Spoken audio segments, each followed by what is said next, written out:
It's game on for Web3, how gaming will onboard 1 billion people. As we look to onboard new users into Web3, experts argue that gaming is the ideal vehicle for adoption because there are so many gamers in the world who are already used to trading digital items and buying digital things. In April 2023, a digital item with distinct, rare traits was sold to a gamer for $400,000 reportedly paid for in cryptocurrency. Digital assets similar to this one have garnered $100 million in overall sales the same month. But the $400,000 sale wasn't for a non-fungible token NFT, it was a skin in Counter-Strike, Global Offensive, more commonly shortened to just CS:GO. When I start conversations about Web3 with gamers, I often hear the same objections, that NFTs are useless, scammy, or expensive, that this is just another way for gaming studios to extract value from players, that gaming doesn't need blockchain, and that crypto is too difficult to deal with. Many also argue that current Web3 games just aren't that fun. But the appetite for in-game items on secondary marketplaces is booming, indicating that gamers understand the value of in-game items, though they often deal with a considerable amount of friction to buy and sell these items. And digital currency is very much part of Web3 games like Fortnite and Roblox that scores of users pour millions of dollars into every year. Roblox has over 66 million daily active users DAUs as of May 2023 and made $7 million a day in 2022.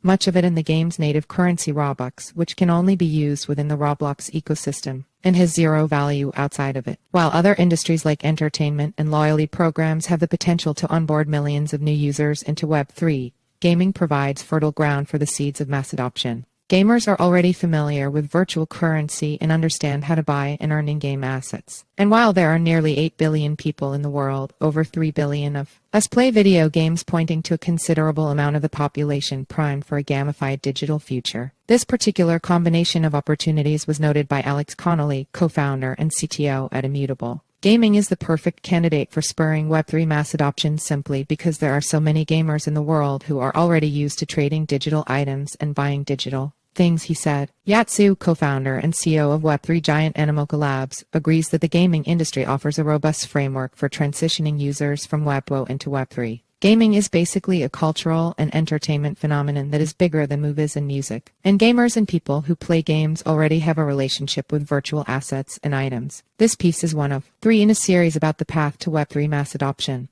Read the case for entertainment here and membership, loyalty and ticketing here. Healthy supply and demand. In order to create a winning economic formula, there needs to be both consumer demand as well as an opportunity for profit for the people feeding the supply. Gaming is the biggest industry when it comes to entertainment, said Irvit Gohl, vice president and head of global business development at Polygon Labs. It's bigger than music and movies combined. And there's a very clear use case here. No one's spending as much on digital assets in any other industry than gaming. But according to experts, what's lacking in the gaming industry today is the ability for gamers to truly own their in-game items and profit alongside developers and studios. We already have a huge community, billions of people who spend hundreds of billions of dollars every year on buying items that they don't truly own, Connolly explained. Sue also noted that unlike other industries like music that have moved from the physical to digital realms through streaming, gaming is a digital-first culture that has had an impact on the physical world.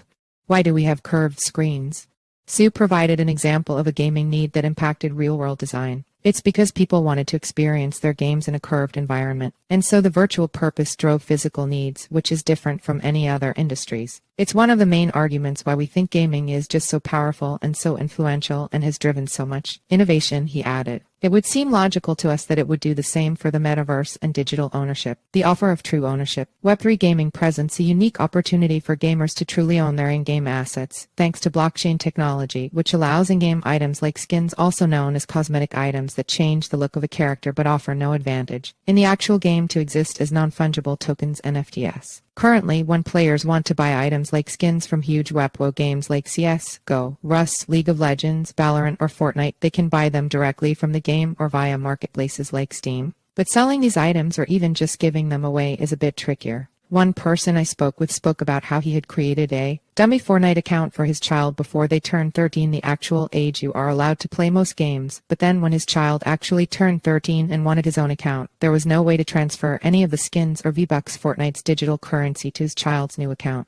At that point, most of the items were not available to purchase or earn anymore, as they are tied to Fortnite's ever-evolving seasons and ever-changing item shop. There are some marketplaces on services such as Steam for players to buy and sell items from certain games, but there are price limits on Steam so no item can be listed for more than $1,800. The $400,000 CS::GO skin sale mentioned earlier wasn't done in-game, and the transaction wasn't made directly between the two parties, but rather it relied on a third-party broker to set up the auction, take payments, and transfer the assets. Spencer Tucker, Chief Gaming Officer at Yuga Labs, the parent company of the Bored Ape Yacht Club and Otherside Metaverse, told CoinDesk that gamers don't really yet understand what Web3 or blockchain technology really offers the players. But to him, the use case is clear. It's about just getting something back for what you put into it, in terms of possessing some sort of interoperable UTI. He gives an example of someone who bought a character in-game for $500. You can't trade that character. You can't give that character to somebody else. You can't do anything with it. And so your $500 is effectively going to nothing. Instead of these in-game assets being trapped and losing all value, putting these assets on-chain as NFTs allows direct peer-to-peer transfers and eliminates the need to trust third parties with your assets, money, or access to your accounts. A user can gift their Fortnite skins and V-Bucks to a new account. A pricey CS::GO skin can be transferred directly from the owner to the buyer without the friction, cost, and risk of using a third party. Web3 allows individuals to decide whether to trade it to somebody for something else, sell it, or sit on it to see if it grows in value.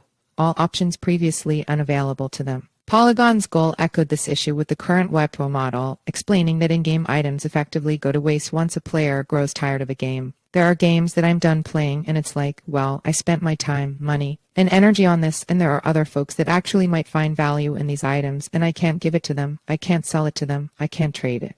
Empowering creators and community. Another aspect that has allowed non-blockchain games like Minecraft, Roblox, and Fortnite to grow in popularity and retain its users is that each game allows players to also be creators and contributors. So you explain that Minecraft's passionate community has created a network effect that has led to its long-term success. People buy Minecraft today, not because they want to play just Minecraft. It's because they want to access the ecosystem of Minecraft, like the forges and all these external sorts of environments. Su said, Microsoft continues to sell Minecraft copies of licenses because of the ecosystem that has emerged outside. User-generated content UGC is the future of gaming, as far as I'm concerned, Tucker said, tying the idea to Roblox's breakthrough success. Imagine that UGC happening in your own ecosystem, and the opportunity for somebody who creates there can have financial upside, Tucker said. In Web3, they can sell that experience or generate eyeballs or monetize it however they decide to do so. It engages the community, and now they have skin in the game, which reinforces that ownership and interoperability component, and all these things operate together to create a durable experience, easing development and onboarding. While user-generated content is a great way to decentralize the content mill and expand a user base, creating the right tools is essential for great games to build upon.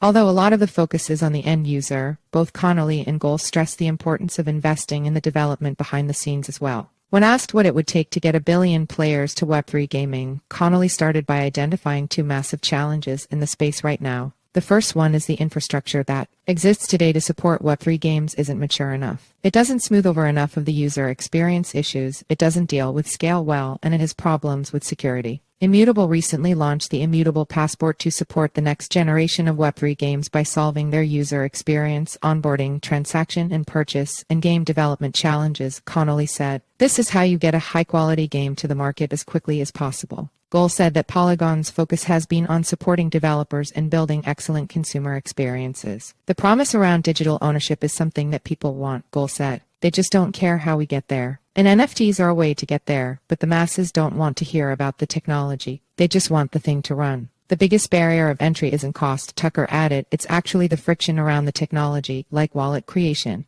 Tucker believes that technology gradually moves mass adoption and noted how fast smartphones became ubiquitous. Similar to smartphones, he said Web3 will also hit that inflection point where its use cases become more widespread. It kind of happens when something really breaks through and then it's just good, Tucker said. The importance of the fun factor. While fun wasn't universally agreed upon as the most important factor for mass adoption by the experts we talked to, the majority of leaders in the space come back to the point that games are supposed to be fun. According to a 2022 report on U.S.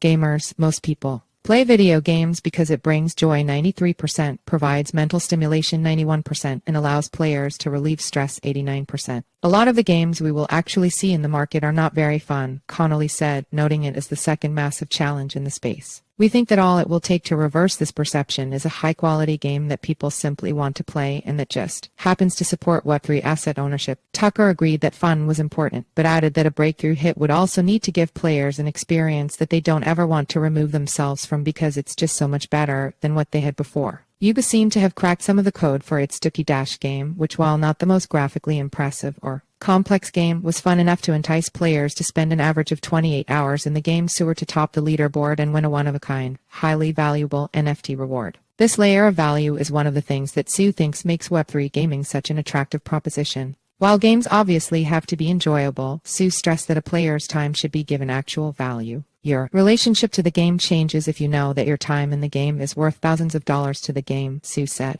If you're a guild leader in a game, it's probably worth much more than sort of a casual player, and that should be somehow enumerated. Sue also noted that esports, a $1.4 billion industry that draws in millions of viewers at live events and through streaming platforms, could benefit enormously from the verification that on-chain gaming provides. One of the challenges with esports right now is that it relies on video screens for verification of events in the competition, Sue said. But if everything is on-chain, you have a way of verifying everything. He noted that this would not only benefit the tournament but also the lucrative sports betting industry, which could leverage blockchain to authenticate results. Experts said that the next big Web3 game could be an AAA game or could be a mobile game that offers a more accessible user experience. I'm not sold that it's going to be a high-end PC game or a high-end graphics game that's going to be dragged to mainstream adoption, Goal said. There are more mobile devices in people's hands than PCs, and there are more people that have played Candy Crush than, say, Madden from EA. Not far off. While experts have brought forward ideas for the future of blockchain gaming and its potential to bring in the next million users to Web3, it's unclear when that watershed moment will arrive, though they agree it is not far off. With heavy investment in the space over the past 18 months, Connolly predicts that innovative products will make waves within the next 12 to 18 months simply because that's how long it takes to build a really great game. There's some really awesome stuff coming, he said. Goal predicts that some of the most advanced games are currently in the final stages of development and are slated to release in the near future. We think that by the end of this year,